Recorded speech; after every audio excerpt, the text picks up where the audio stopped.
Good day to everyone. Welcome to Hope and Strength for the Journey.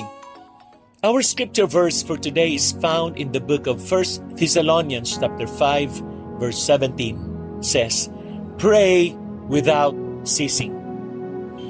Kumusta ang prayer life mo? Minsan ba parang hirap magdasal? O kaya parang routine na lang? Thank you Lord. Amen. Tapos? Pero si Paul, sa sulat niya sa mga taga-Thessalonica, simple lang ang bilin. Pray without ceasing. Isang utos na straightforward, pero sobrang lalim at laki ng epekto sa buhay natin bilang Kristiyano. Imagine mo may best friend ka. Palagi kayong magka-chat, tawagan, kulitan, tapos bigla, di mo na siya kinausap ng matagal.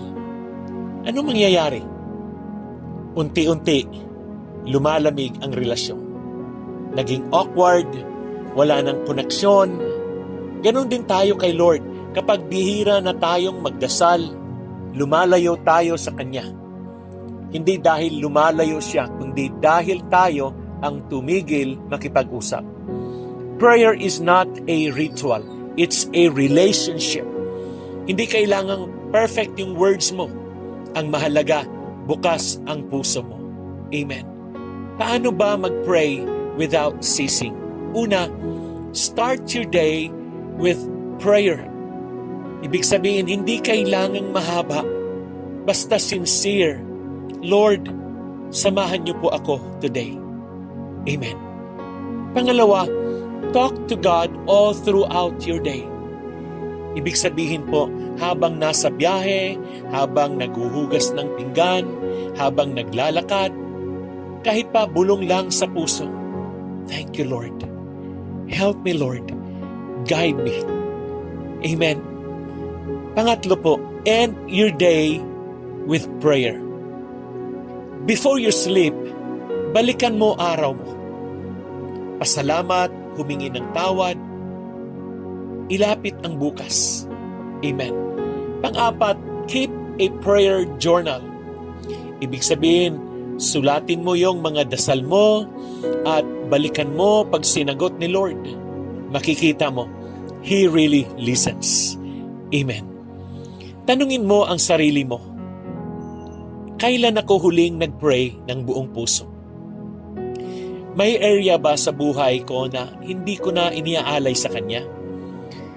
Kumusta ang relasyon ko kay Lord? Malapit pa ba? O parang lumalayo? Amen. Let us pray.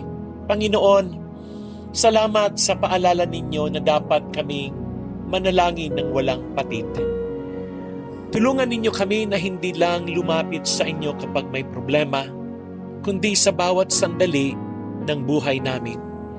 Gawin ninyong natural sa amin ang makipag-usap sa inyo. Sa tuwa, sa lungkot, sa tagumpay, at sa pagsubok. Palalimin ninyo ang aming relasyon sa inyo.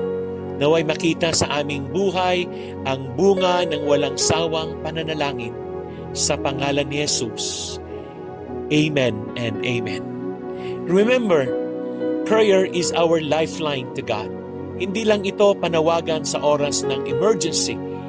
Ito ang way para manatili tayong buhay sa Espiritu.